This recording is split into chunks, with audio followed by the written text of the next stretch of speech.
The building that you're in right now was the epicenter and the nerve center of the Auburn Automobile Company. There's a very long, illustrious history that went here before this building was established. It was in 1874 that Mr. Charles Eckhart created the Eckhart Carriage Company here in Auburn, just because that's where the Eckharts lived. And believe it or not, he was building carriages in the parlor of his house. So it was actually two of Mr. Eckhart's sons, Frank and Morris, that were very interested in taking the Eckhart Carriage Company and turning it into an automobile company. So in 1900, they established the Auburn Automobile Company. And by 1903, they had created their first vehicle. While they were fantastic at what they did, they were not businessmen, and we see that a lot in the automotive industry. A lot of these early startup companies, they're wonderful inventors and designers, but not great businessmen. So the company did go into receivership, and it was a couple of the investors that were looking to bring somebody on that would be able to market these vehicles, maybe rebrand the vehicles, create something new and dynamic for the public. So they brought in E.O. Cord to see if he would be interested in being general manager of the Auburn Automobile Company. He ended up acquiring the majority of the stock and named himself president of the company. So E.O. Cord, again, he was always looking to the next thing, and he decided that he wanted to create his own line of vehicles. So he put together a team of designers and experts to work with him on creating what would become the first front-wheel drive vehicle sold to the American public. That vehicle is right behind me. That is a Cord L29. That front-wheel drive, E.O. Cord thought, well, what if I put that into a consumer vehicle? It's safer, it's more reliable. There are a lot of designs that you can do with a front-wheel drive rather than rear-wheel drive, including eliminating the drive shaft from underneath the vehicle and actually being able to create a vehicle that was a lot lower and closer to the ground. The L29 sold very well. We have to talk about the Duesenberg brothers. Very inventive brothers, Fred and August, or Augie Duesenberg. They created, by 1921, their first vehicle, which was known as the Duesenberg Straight 8, but again, not the best businessmen. When Cord approached the brothers, he said, this is what I want to do.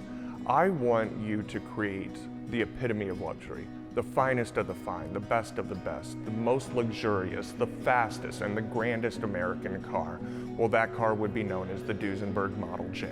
And now you've got Auburn, which is again kind of the basic tier. You've got Cord right above that, and you have Duesenberg. These were very segmented markets, depending on affordability and the class of people that were driving them. The Duesenbergs were the most expensive American car that was built at the time period. They were meant to outclass, outperform, and outrun everything that was on the road. And they were really built for royalty, and we could say Hollywood royalty, we could mean literal royalty, kings, queens, princes, princesses. You would see them at some of the grandest estates, and they were marketed for their lifestyle, they were marketed for their performance, their durability, their speed, and it was really a statement.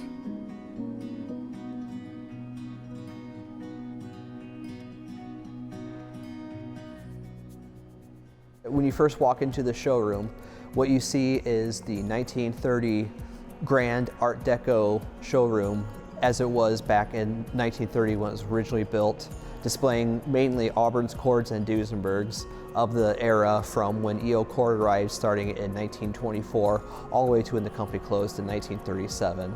It also includes vehicles such as an airplane. You'll see a Stinson aircraft, as E.O. Cord owned more than just the Auburn Automobile Company. He also owned Stinson. So in our collection we have about 120 cars. Up on the third floor you'll see other competitive makes of the 1920s and 30s such as Packard, Stutz, Pierce Arrow, and more. All technology, that's where we display a lot of the innovations of the Auburn's, Cords, and Duesenberg cars. So you'll see things like a Cord 810 engine with the front-wheel drive. You'll see a Cord L29 chassis with its first iteration of front-wheel drive, as well as some original offices from when the building was in operation, such as E.O. Cord's office. The museum has grown into being the premier institute for not only displaying and owning ACD cars, but the archival collection as well as a learning and educational institution.